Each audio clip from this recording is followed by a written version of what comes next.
ভাগ্যিস আমার বড় ছেলে তো অন্তত আমার পক্ষে আছে, তাই তো লড়াইটা করতে পারছি। আর আমার মা আমার শক্তি, মা যতক্ষণ আমার পাশে আছে আমি কোনো লড়াইকে ভয় পাই না। লড়াই শব্দের আগে না একটা সত্যি কথা যোগ করতে হয়। তো লড়াইটাই তো মিথ্যে, মিথ্যে লড়াই করে কোনোদিন জিততে পারবি না রে। দেখাই যাক না বৌমাকে আর তুই কত শাস্তি দিতে পারিস। আমাদেরও আশীর্বাদ রয়েছে বৌমার উপর।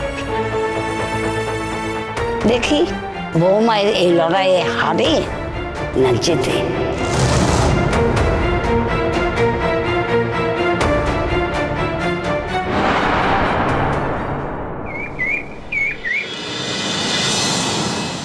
হ্যাঁ রে চাঁদু, তুই এই যে কুর্চি স্বামীর সঙ্গে দেখা করতে যাচ্ছিস, ও তোর সঙ্গে কথা বলতে চাইলো?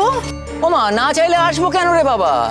কি আশ্চর্য, তুমি বুঝতে পারছো না? এই মুহূর্তে কিন্তু কুর্চির বরে আমাদের একমাত্র উপায়। ওর সঙ্গে তো কুর্চির রেশারেশি চলছে না, তাই জন্য ও তো চাইবে আমরা জিতি। আমি ভাবছিলাম আমার মেয়েটা যদি শ্বশুর বাড়ি চলে যায়, আমি চোখ বুঝলে ওর। এই কথাগুলো এখন বলার কি দরকার বলো তো? এখন যে প্রবলেমটা আমরা ফেস করছি সেটা একসঙ্গে ফেস করি না নাকি?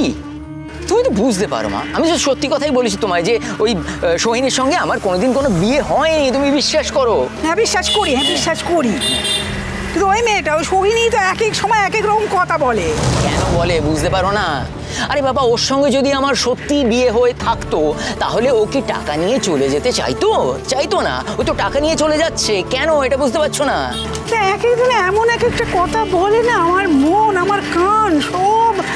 ও কেন বলে মা, তুমি বুঝতে পারো না? ওরা চায় তোমার আর আমার সম্পর্কটা নষ্ট হয়ে যাক। তোমার বৌমা বাড়িতে প্রত্যেকের সম্পর্ক বিচ্ছিন্ন করেছে, এখন আমার সঙ্গে বিচ্ছিন্ন করতে পারলে ও তো পোয়াবারও না। নতুনকে বিয়ে করে সুন্দর করে সংসার পাতবে।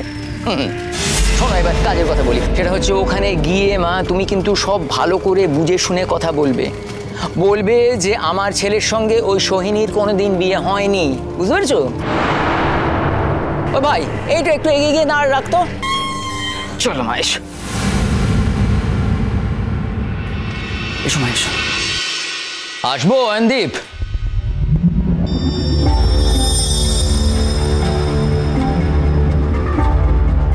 আরে বাবা, গরজ যে বড় বালাই দেখতে পাচ্ছি।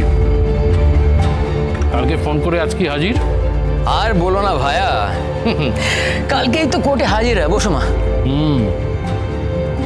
দেখলাম কালকে কোর্টে হাজিরা, সবটাই দেখলাম।